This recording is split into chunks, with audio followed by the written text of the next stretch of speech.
All right, let's get right into it. We all know that phrase, right? Being put to sleep for surgery. But what is really going on inside your brain when that happens? Well, today we're going to pull back the curtain on the absolutely incredible science of general anesthesia. I mean, have you ever really stopped to think about it?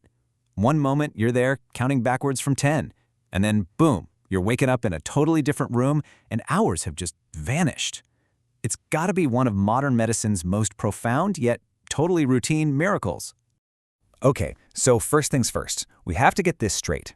General anesthesia is not just a really deep nap. Not even close. It's a very carefully controlled and totally reversible state of unconsciousness, and it has some very, very specific goals. So the anesthetist isn't just flipping a switch to turn you off. They're actually juggling 4 things at once. Number 1, you feel 0 pain. Number 2, you're completely unconscious and you won't remember a thing. Number 3, your body is kept perfectly still, and I mean perfectly. And finally, number 4, all your automatic reflexes are suppressed. It's this incredibly complex balancing act. So the big question is, how do they get you from being totally awake and aware to that perfectly balanced state? Well, it's not instant. It's actually a journey, a kind of progressive descent through several different levels of consciousness. And that right there is the key. It's not like flicking a light switch. It's a gradual process. And believe it or not, for a very long time, doctors have actually had a kind of map to help them navigate it. And here it is. This is that map. It's called Gettle's chart. Now get this, it's from the 1920s and it was based on older drugs like ether, but it's so fundamental that it still gives us the basic framework for that whole descent into unconsciousness. It tracks every tiny little change, your breathing, your eye movements, even the size of your pupils. It is literally a roadmap for the brain. So let's break down this journey. Stage 1 is what they call analgesia. You're kind of drowsy but still awake and the pain just fades away. Then comes stage 2, the stage of delirium or excitement. This is a really tricky phase that modern drugs are designed to get you through as fast as humanly possible. Stage 3, now that's the sweet spot. That's the target for surgery. And stage 4, that's medullary paralysis. It's a danger zone, way too deep, and it's never, ever attempted. The whole goal of modern anesthesia is to make that journey, especially getting past that difficult stage 2, happen in mere seconds. Okay, so we've seen what happens as you go under. But now for the really cool part. How? How on earth does a chemical compound manage to guide your brain through these super precise stages?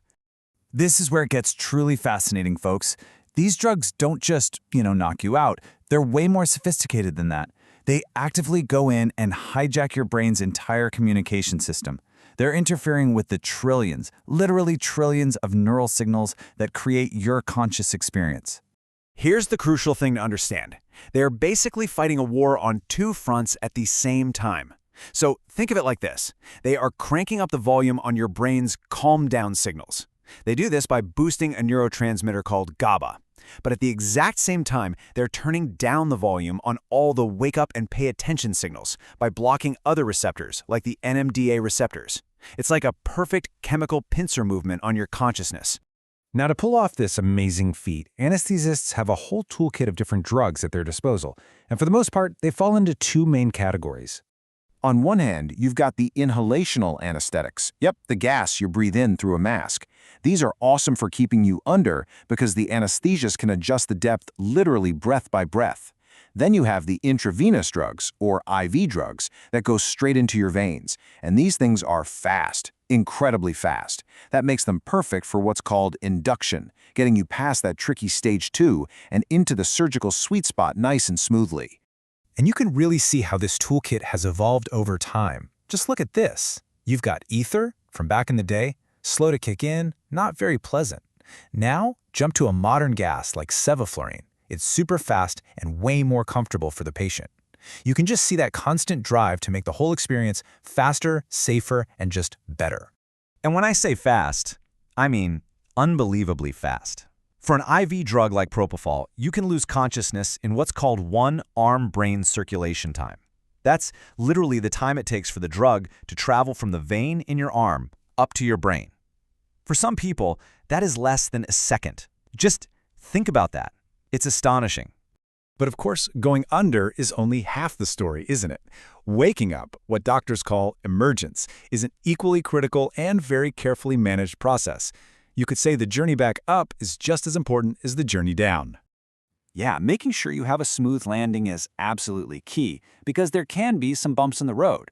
We're talking about things like nausea, post-op confusion, or other issues.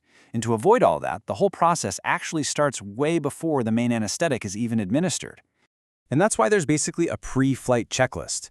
Before the main event, you're often given medications for a few different reasons. 1, to relieve anxiety and calm you down. 2, to help reduce amnesia so you don't form unpleasant memories.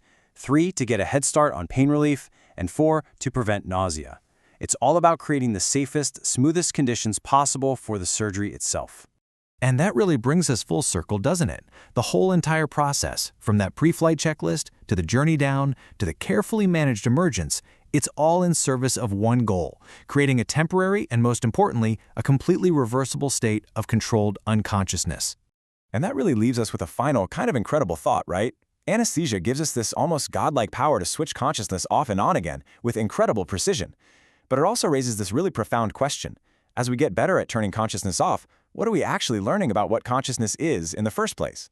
It's definitely something to think about.